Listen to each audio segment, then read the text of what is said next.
Alhamdulillahi Rabbil Alamin. Wassalatu wassalamu ala asyrafil anbiya'i wal mursalin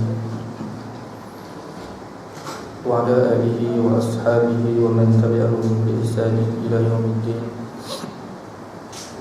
Asyhadu an la ilaha illallah wahdahu la syarika lah wa asyhadu anna Muhammadan abduhu wa rasuluh.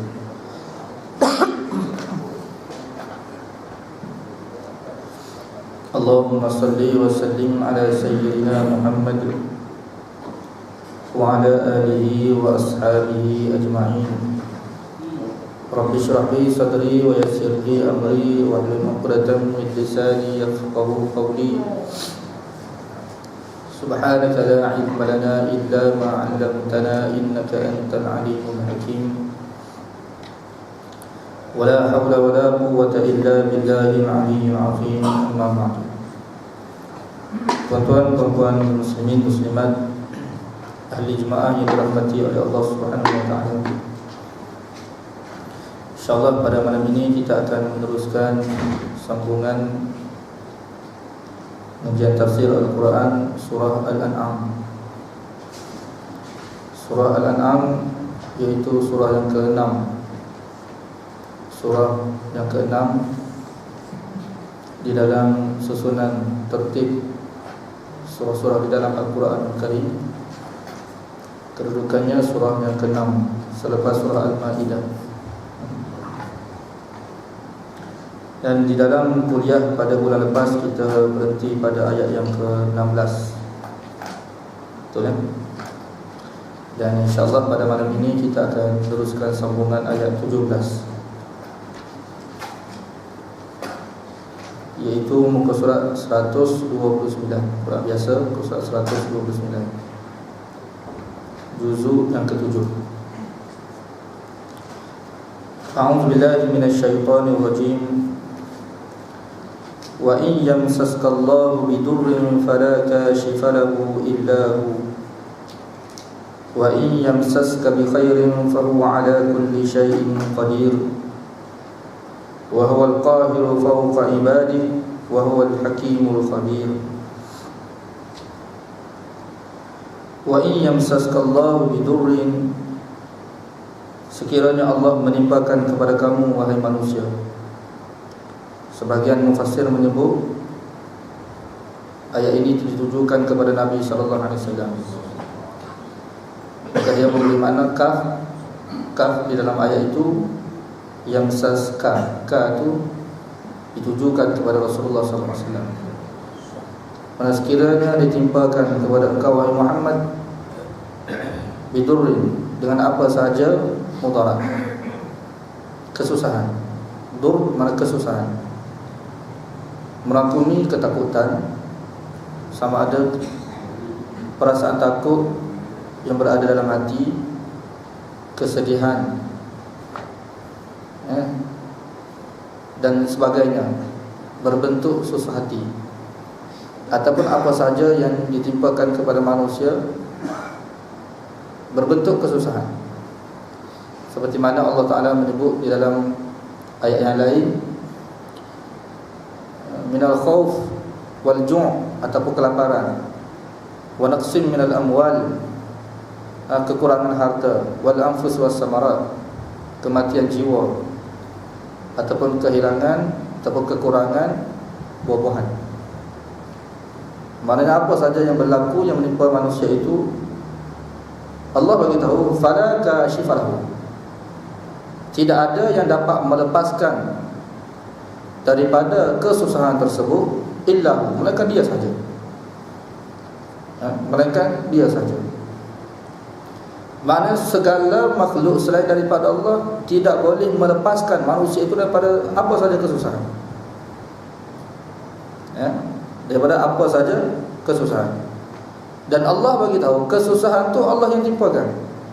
Wa in yamsaskallahu bidurrin, sekiranya Allah menimpakan kepada kamu kesusahan, mudarat. Kesusahan mana mudarat? Apa saja berbentuk mudarat, sama ada mudarat kecil ataupun mudarat besar, sekiranya ditimpakan kepada manusia, siapa yang menimpakan mudarat tersebut? Allah. Allah yang timpakan. Kemudian Allah bagi tahu tidak ada yang dapat melepaskan kamu daripada kesusahan itu melainkan Dia juga. Fala kashifa lahu, tidak ada yang dapat melepaskan kesusahan tersebut melainkan Dia sahaja. Ini akidah. Manusia apabila dia yakin dan dia sedar tentang perkara ini, sekiranya Allah Ta'ala timpakan kepada dia itu suatu musibah, suatu mudarat, dia akan kembali kepada Allah. Sebab dia tahu penyelesai sebenar terhadap masalah dia Allah. Tapi apabila manusia tidak erti akidah, tidak tahu tentang akidah ini, maka apabila Allah timpakan kepada dia suatu masalah, dia berlaku syirik pada Allah. Dia terus kufur kepada Allah Subhanahu wa taala. Sepatutnya apabila Allah timpakan musibah, dia kembali kepada Allah. Apabila Allah timpakan kepada dia musibah, dia semakin jauh dengan Allah. Kerana akidah dia itu tidak betul. Akidah dia itu tidak betul. Kepercayaan dia, yang dia nampak penyelesai masalah ni orang kaya, sahabat-sahabat dia, ya, tok bomoh, pawang-pawang, ustaz-ustaz, tok-tok guru, roh-roh, macam-macam lagi lah. Tak ada duit sikit, jumpa tok bomoh. Hilang harta, jumpa tok bomoh. Hilang kereta, jumpa tok bomoh. Jadi penyelesaian mereka tu dengan bomoh. Susah hidup, jumpa tok bomoh. Allah tak tahu ke mana, maka kata tak tahu ke mana. Sedangkan Allah bagi tahu yang melepaskan daripada kesusahan itu Allah. Sebab tu manusia, tuan-tuan, bila dia susah, dia suruh selain daripada Allah. Sepatutnya dia kena suruh Allah, tapi dia suruh selain daripada Allah. Jadi mana tidak ada seluruh makhluk selain daripada Allah ini yang dapat melepaskan kesusahannya itu saja. Walaupun kesusahannya sedikit, kita kata sesemua. Kalau Allah tidak izinkan kita sembuh daripada penyakit sesemua, apa saja ubat kita makan pun tidak akan sembuh. Tidak akan sembuh.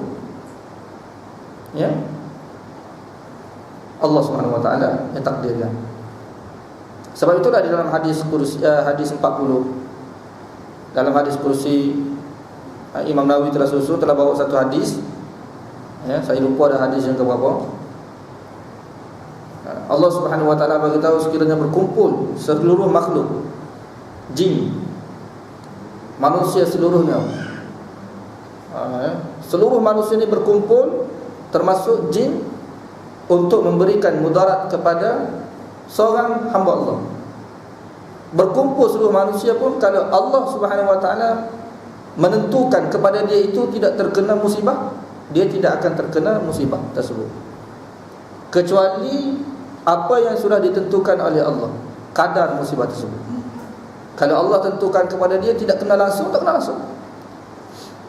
Kita bagi satu contoh, seluruh manusia, rakyat Malaysia ni nak bunuh seorang, katalah nak bunuh saya, contohkan, berkumpul seluruh rakyat Malaysia nak bunuh saya seorang. Kalau Allah takdirkan saya tidak mati, buat apa saja usaha sekalipun, saya tidak akan mati. Sebagaimana Fir'aun dan juga seluruh bala tentera dia cuba untuk membunuh Musa AS. Fir'aun telah usaha sedaya upaya dengan bala tentera yang begitu sekali ramai untuk bunuh seorang manusia, Nabi Allah Musa AS. Dikerah oleh Fir'aun ini seluruh bala tenteranya cuba untuk membunuh Musa. Akhir sekali yang hancur dia, dia sendiri. Allah Subhanahu wa taala beri keputusan yang sebaliknya. Dia nak buat jahat pada orang lain, tapi jahat tu tertimpa ke atas dirinya sendiri. Itu kehebatan Allah. Jadi Allah Subhanahu wa taala penyelesai segala masalah ataupun mudarat. Jadi Allah menuntut hamba ni apabila ada masalah, mohon kepada Allah. Itu jalan penyelesaian. Tapi kita apabila kita ada masalah, kita jumpa ustaz, betul tak? Ustaz tolong doa pada saya ada satu masalah ustaz. Awak buat apa? Saya tidur kat rumah. Saya tidur kat rumah. Hijau ustaz tolong doa saya. Selepas isyak kita doa pada Allah Subhanahu wa taala. bagi menunaikan hajat dia, kita solat hajat. Tapi dia sendiri tak tahu ke mana. Masjid tak pernah sampai, surau tak pernah pijak. Bila ada masalah, pijak surau, itu pun untuk jumpa ustaz saja. Bagi duit 200 pada ustaz, terus doa ustaz saya ada masalah. Ustaz doa, takdir Allah Subhanahu Wa Taala, selesai masalah dia. Oh, makbul doa ustaz khairullah. Dapat makbul doa ustaz khairullah. Ya. Terima kasih ustaz, tolong doa saya. Allah langsung tak terima kasih. Ia melepaskan dia tu daripada masalah Allah, tapi terima kasih dia kepada ustaz. Ini bahaya. Ini bahaya. Bahaya yang berlaku pada manusia. Allah benci. Allah kenakan kepada dia satu musibah, semakin jauh dia dengan Allah Subhanahu Wa Taala. Tak nampak. Ini syirik dalam doa. Tuan-tuan, dua perkara yang perlu kita jaga dalam kehidupan kita. Pertama, dalam ibadat kita, merangkumi iyyaka na'budu. Dalam surah Fatihah kita ada sebut. Ulama tafsir menyebut, tuan-tuan, seluruh intipati Al-Quran berada dalam surah Fatihah. Seluruh intipati Al-Quran 6,000 ayat lebih itu berada dalam surah Fatihah. Sesiapa saja yang dapat faham surah Fatihah, dia akan faham seluruh Quran. Tapi nak faham Fatihah, kena baca semua Quran. Manusia dia akan faham maksud sebenar surah Fatihah apabila dia baca seluruh Quran dan dia faham seluruh Quran. Tamam. Yang kedua, dalam 7 ayat surah Fatihah, dalam 7 ayat surah Fatihah, akal kepada surah Fatihah ini, akal, mana perkara yang paling penting sekali terletak di dalam ayat iyyaka na'budu wa iyyaka nasta'in. Perkara paling utama sekali, mana Allah Ta'ala nak bawa manusia kepada ayat ini. Allah Ta'ala turunkan Al-Quran nak bawa manusia ini kepada ayat ini. Iyyaka na'budu, kepada engkau sahaja wahai Allah kami sembah, kami melakukan ibadat. Mana Allah SWT nak bawa manusia ni apabila dia buat ibadat, dia sembah, dia puja hanya kepada Allah saja. Sebab tu dalam terjemahan kita kata iyyaka na'budu, kepada engkau sahaja. Kita tengok dalam terjemahan, sahaja tu makna menafikan selain daripada Allah kita tidak akan buat ibadat. Kita kata alhamdulillah ustaz, saya tidak sembah melainkan Allah saja. Kita kata tak apa, selesai. Yang kedua, wa iyyaka nasta'in. Tengok dua perkara. Dalam ibadat hanya kepada Allah kami sembah, dan dalam minta pertolongan ini juga hanya kepada Allah. Dalam minta pertolongan ini hanya kepada Allah. Ulama menyebut di dalam ayat iyyaka na'budu wa iyyaka nasta'in, paling penting daripada ayat ini ialah iyyaka nasta'in, yakni memohon pertolongan kepada Allah. Tauhid fi du'a, dia kata. Tauhid ini kena dua. Satu, tauhid dalam melakukan ibadat. Kita kena faham, ibadat tuan-tuan kita buat mesti tauhid pada Allah.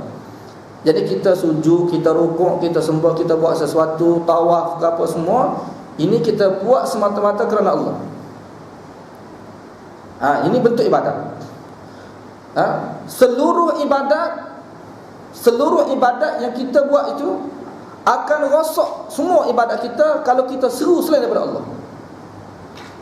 Allah SWT nak bawa manusia ni, apabila dia pohon sesuatu, doa sesuatu, hanya kepada Allah saja. Allah Ta'ala kehendaki, dan manusia akan rosak dalam doa dia.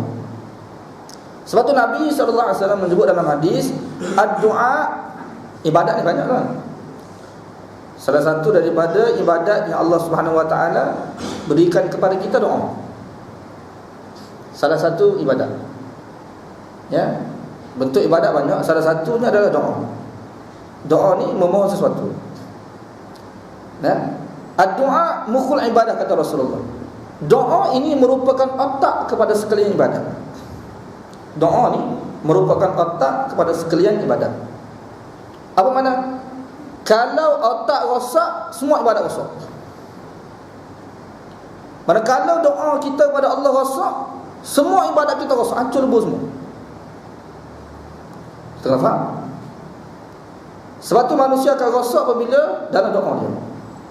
Dia kata dia tak sembah selain daripada Allah, tapi apabila dia seru selain daripada Allah. Dia doa. Ini keadaan manusia. Ini syirik dalam melakukan doa. Kita kata perempuan ni cantik, tengok seorang perempuan cantik, muka dia cantik, tubuh dia cantik, ya, mana seluruh anggota tubuh dia ni semua cantik. Kenapa? Bila risik-risik tengok dia gila. Tengok dia gila. Muka lawa, tubuh lawa, muda cantik, tapi gila, tak ada akal. Kita ambil dia sebagai bini. Tak. Cantik macam mana pun kita tidak akan ambil dia sebagai isteri. Ya. Orang gila saja ambil orang gila. Kalau kita tidak gila, kita tidak akan ambil orang gila tu sebagai isteri kita ataupun pasangan kita. Ya. Habis muka dia cantik, tangan dia cantik, apa semua tu kerana tidak akan berguna apabila otak dia rosak. Kan? Semua anggota tubuh manusia, otak pun di antara salah satu anggota tubuh manusia. Ya. Tangan, kaki, semua anggota tubuh. Tapi bila otak rosak, semua anggota tubuh ini orang kata-kata tak pakar semua. Apa sebab tak pakar? Tidak berguna. Begitu juga dalam ibadat manusia ni. Kita tengok solat dia cantik, tak pernah tinggal solat. Daripada kecil tak pernah tinggal solat. Haji tiap-tiap tahun. Baca Quran sedap. Tapi apabila dia seru kepada Allah, dia seru di mana dia syirik kepada Allah, mana dia mohon sesuatu selain daripada Allah, maka seluruh ibadat dia akan rosak. Ini syirik. Syirik dalam doa ni bahaya. Kita bagi satu contoh, kan? Katalah seorang perempuan ni dia kahwin, tak dapat anak. Hari-hari dia doa tak dapat anak. 5 tahun doa hari-hari tak dapat anak. Jumpa seorang ustaz kata kamu doa tu apa panggil tak kena. Dia kata, habis macam mana nak buat? Macam ni, dalam doa ni awak sebut nama-nama ni. Saya sebut Abdul Qadir Jalani. Dia pun nama sebut dah, ikutlah. Wali tu wali ni, wali semua macam-macam wali. Macam-macam wali. Dia bagi tawassul. Ya. Jadi dia sebut mana dia adakan sesuatu nama dalam doa dia. Jadi nama ni dia adakan. Jadi sebut nama ni. Jadi sebut-sebut, lepas dia doa seminggu, 2 minggu, doa yang sama, tengok-tengok mengandung. Tengok-tengok mengandung. Maka yakinlah dia dengan sebab sebut nama ni Allah terima doa. Ini syirik. Ketika mana dia tawassul tak berlaku lagi syirik. Sebab dia masih hanya bergantung pada Allah. Tapi bila mana Allah terima doa dia, dia kata dengan sebab sebut nama wali ni Allah terima. Syirik pada Allah. Syirik pada Allah. Terus rosak. Mana dia ikat sesuatu penerimaan, dia bergantung pada Allah. Sebab orang syirik ni dia tidak kufur pada Allah. Dia hanya terima Allah sebagai Tuhan. Tapi Allah ni apabila nak terima doa kena ada nama wali-wali. Ya. Kerana kita sebut nama wali ni Allah tak nak terima. Habis. Kosong. Sebab tu saya selalu sebut, tawassul tu kalau kita tidak pandai jangan tawassul. Syirik pada Allah. Allah Ta'ala terima doa manusia tidak ada kaitan dengan mana-mana hamba dia, tak ada. Dia maha berkuasa dan dia maha mengetahui bila nak berdiri sesuatu yang diminta oleh hamba Allah. Dia maha mengetahui bila nak bagi. Tidak ada kaitan langsung. Dia ini bahaya. Mana dia adakan sesuatu. Sebab tu tawassul tuan-tuan, ulama tidak sebut sebagai sunnah. Kan? Kita nampak macam bagus kan? Kita nampak macam bagus. Tapi bila ulama perbahaskan, ya, paling tinggi harus saja. Harus. Tidak sunnah. Harus saja. Paling tinggi harus. Sebahagian mereka menerima haram. Kalau yang terima pun dia kata bersyarat. Syarat-syarat tertentu lah. Dia syarat-syarat tertentu. Ini bahaya. Kita nampak perkara biasa, tapi bagi Allah cukup sensitif. Allah Ta'ala tak suka. Ya. Sebab tu dalam doa dua. Satu, tauhid dalam melakukan ibadat. Yang kedua, tauhid dalam berdoa pada Allah. Berdoa pada Allah kita kena jaga sungguh-sungguh. Jaga sungguh-sungguh. Sebab tu Allah Subhanahu Wa Ta'ala, macam kita sebut tadi lah, ya, selesai kerana ustaz ni doa, selesai masalah kita. Kalau kita doa sendiri, Allah Ta'ala tak terima. Jadi kerana ustaz doa ni, habis, selesai masalah. Maka dia berterima kasih kepada ustaz. Kalau Allah Ta'ala terima tu, dia berterima kasih kepada wali. Wali-wali Allah Subhanahu Wa Ta'ala, orang yang dekat dengan Allah. Dia kira ni seperti kita kata, maknanya wakil lah. Kita nak direct kepada sultan. Kita ni siapa kan nak direct dengan sultan. Jadi ada orang pertengahan. Ada seseorang, orang pertengahan tu antara kita dengan sultan tu, melalui dia, orang kuat. Jadi kita sampaikan hajat kita kepada sultan itu melalui orang tengah. Orang tengah ni lah akan berurusan. Orang tengah ni lah akan berurusan dengan sultan, cakap, pujuk apa semua, sehingga sultan ini terima permohonan kita. Jadi dia kira urusan ini sama dengan Allah Ta'ala. Dia kira urusan ini sama dengan Allah. Mana kita sendiri nak doa pada Allah, Allah Ta'ala tak dengar. Mesti kena ada orang yang dekat-dekat dengan Allah Subhanahu Wa Ta'ala. Wali-wali, ustaz-ustaz, guru. Ini manusia. Wa in yamsaska bi khairin, sekiranya ditimpa kepada kamu, diberikan kepada kamu ini kesusahan, kebaikan. Bi khairin, apa saja kebaikan.